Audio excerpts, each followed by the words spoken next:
So this is our chapter 3 review. There are 18 questions, I do believe. Saving as much as possible and spending money only when needed is called lowballing, economizing, comparison shopping, or optimizing.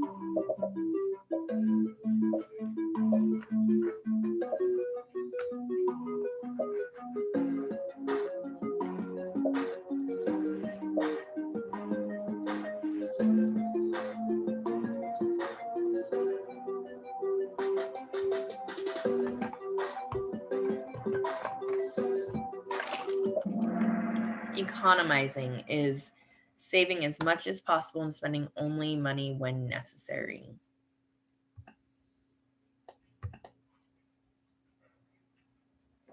Setting a price based on how much consumers are willing to pay is cost plus pricing, cost recovery pricing, value-based pricing, or market-based pricing.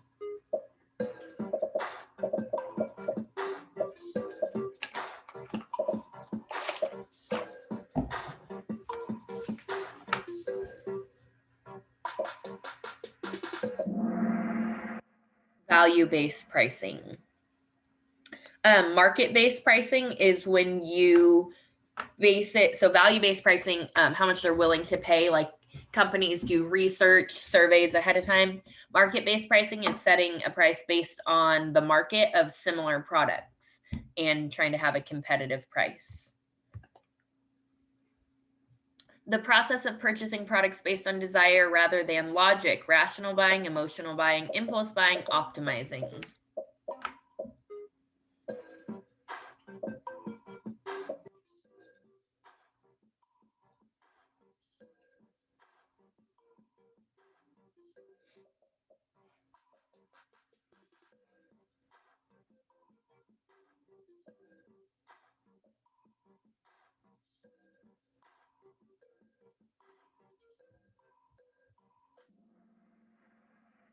Emotional buying. Impulse buying is similar, but it's just kind of spur of the moment.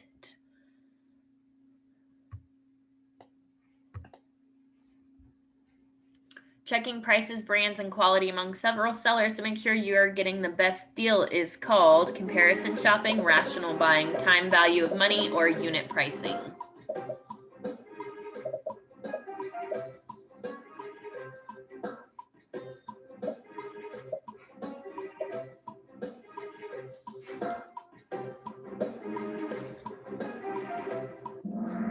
That is comparison shopping. You want to make sure you're getting the best deal. All right, the most common type of inflation is demand pull inflation, cost push inflation, or hyperinflation.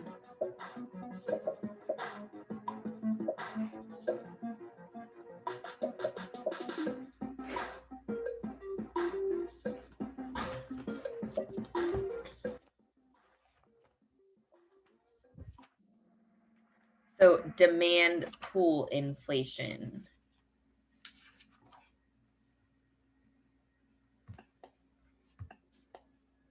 True or false, overspending is a common problem that occurs when consumers are economizing.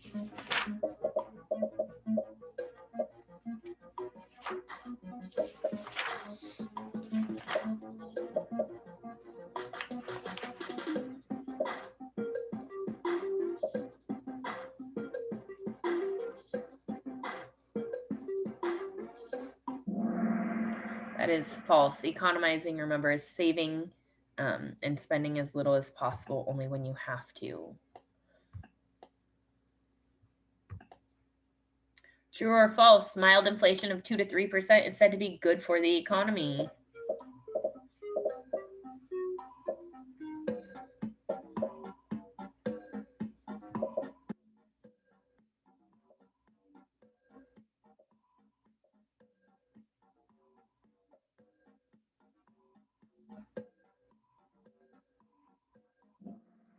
That is true. Mild inflation shows growth. True or false, when prices rise faster than income, buyers gain purchasing power.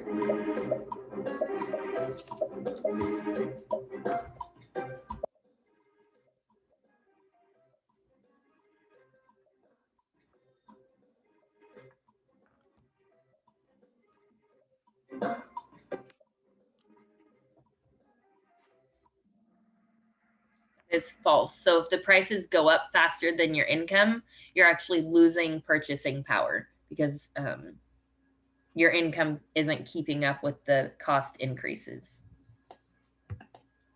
True or false? Consumers are said to be optimizing when they seek to get the highest value for the money spent.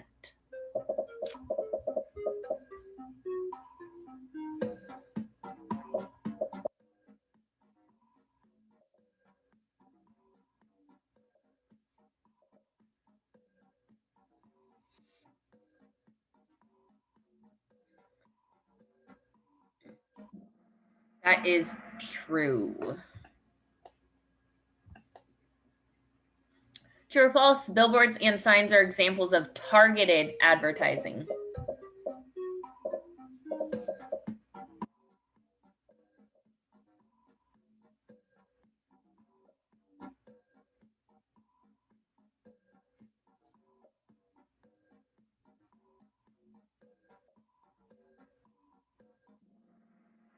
That is false. They are not targeted to a specific audience. Billboards are for everybody, and signs are for everybody to see. All right. Which of the following is a measure of inflation? CPI, BLS, COLA, GDP.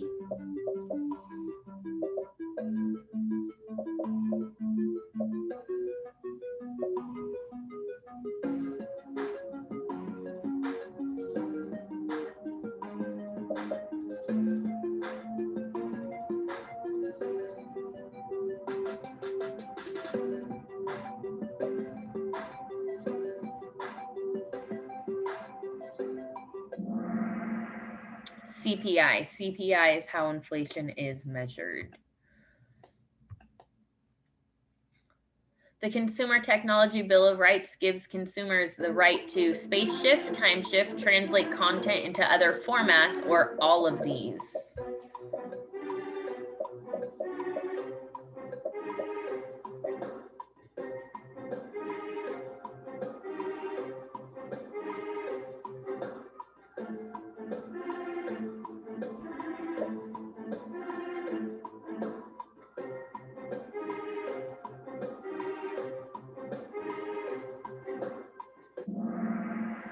All of these. So space shifting, remember, is changing between devices. Time shifting is just watching it or listening later, and then translating into other formats is also allowed. All right, when gas prices fall and jump back up again, this is an example of disinflation, hyperinflation, deflation, or reflation.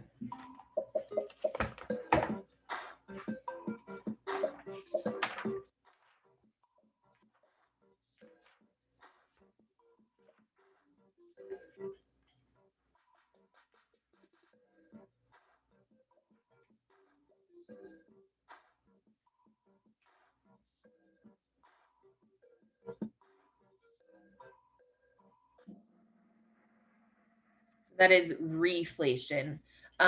Disinflation is prices are still going up, but the rise is decreasing. So they made a big jump and then like smaller jumps.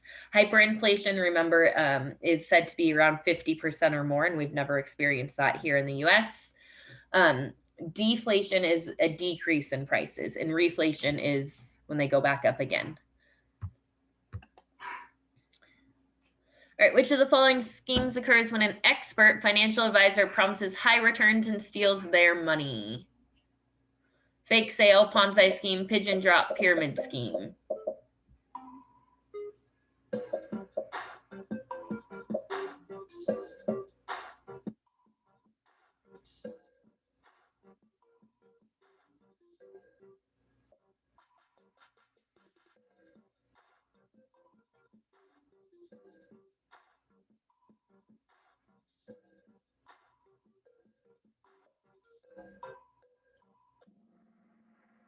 That is a Ponzi scheme.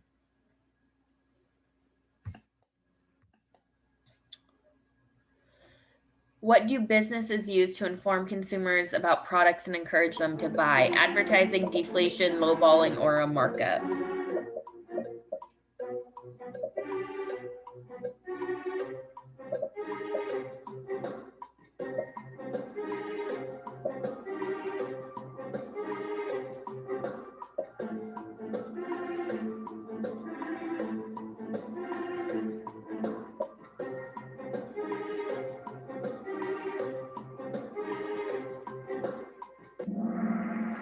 Advertising is how you find out about products.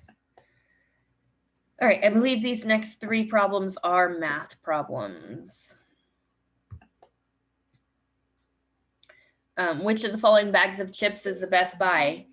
Brand, so 8 ounces for $1.99, 10 ounces for $2.69, 24 ounces for $5.49, or 1 ounce for 49 cents.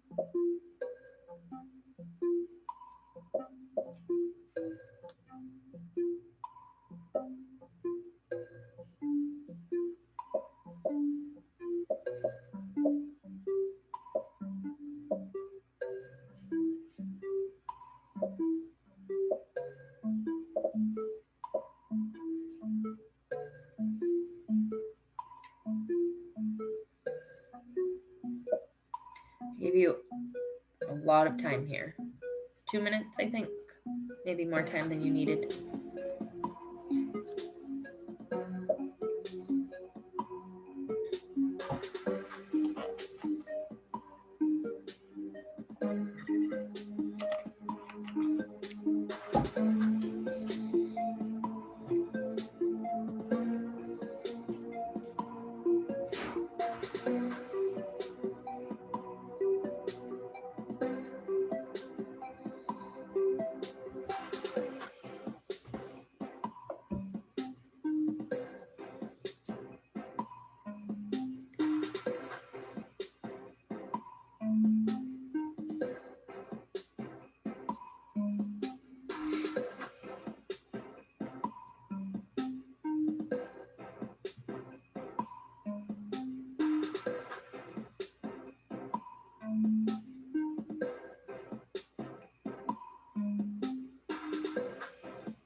So that is brand C for 24 ounces for $5.49. So remember, to do this problem, you're just doing division. On A, $1.99 divided by 8, B, $2.69 divided by 10, $5.49 divided by 24, and then 49 divided by 1. Whatever one is the smallest number, that would be the price per ounce, which you don't have to do on D. You know it's 49 cents per ounce. All right. You make $20 an hour and get a raise of $1 for COLA and merit. The inflation rate is 3%. What is the dollar amount for merit? This is a tricky one. And we didn't end up doing an example one like this. So I can kind of help walk you through it for the 2 people that didn't just guess already. So you get $1 raise for COLA, cost of living, and for merit. That's for doing a good job. If the inflation rate is 3%, want to know the dollar amount? So you figure out what 3% is of the $20 that you're making. And that's going to be the increase for COLA. So $20 times 0.03. And then you are going to subtract that from $1. And that'll show you how much you are making for merit.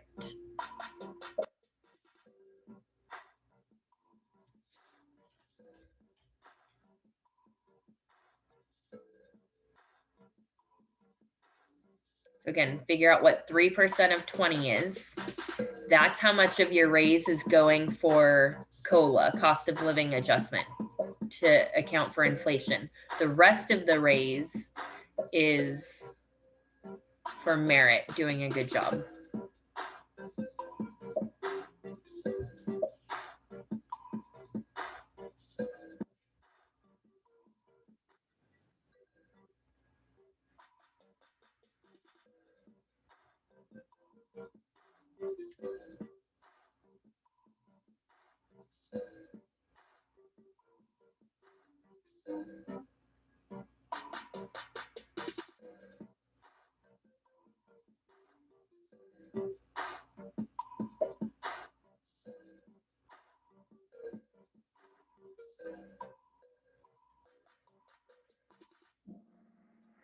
That's going to be 40 cents.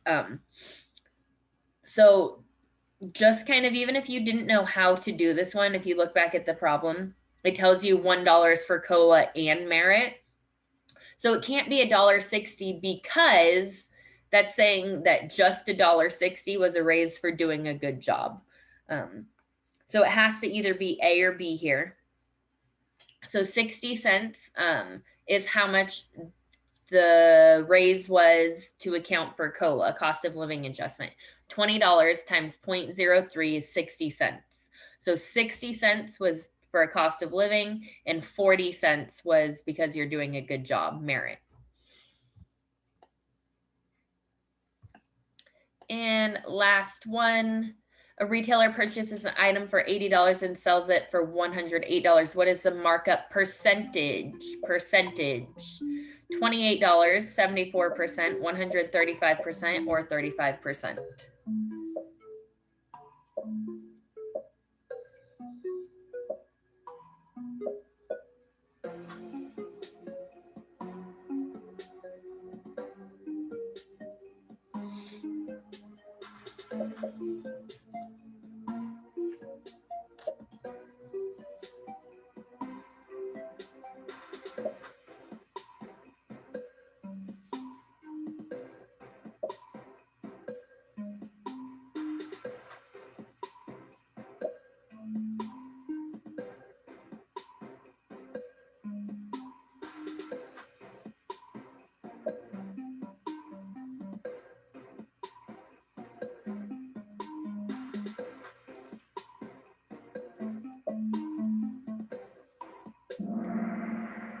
So that is 35%.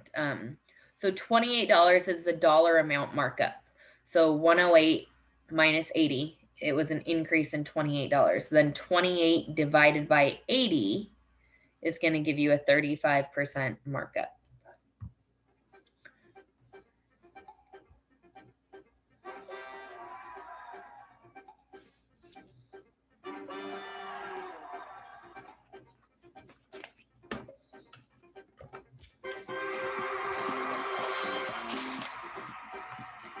All right.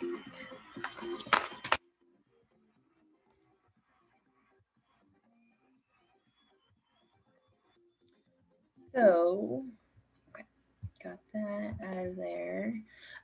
Now, do you have any questions? Any questions for me at all? What's going on? Okay, so we are going to, not we, take your test. Let me assign it now so that you can see it.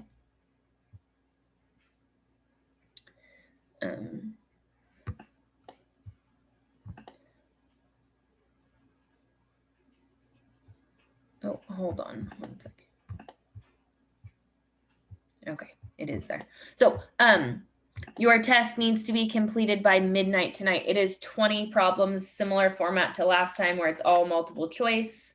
Some true, false, some vocab, very similar to all the things we've been doing. You can take it now. That's what I highly recommend because you still have, what is it, like 55 minutes left in this class period. Everything for chapter 3 should be done by now. And it's just tomorrow we'll start chapter 4, but try to get that test in by midnight. Like I said, now would be best. You have the time. We just reviewed for it. Maybe someone make sure you can access the test. I hope I did it right. Sometimes I don't always do that correctly. That's all I have. So if you want to log in and make sure you can get on your test, it is in Google Classroom. Should have just popped up. Okay, a couple people told me yes, it works. So that's all I have for you guys.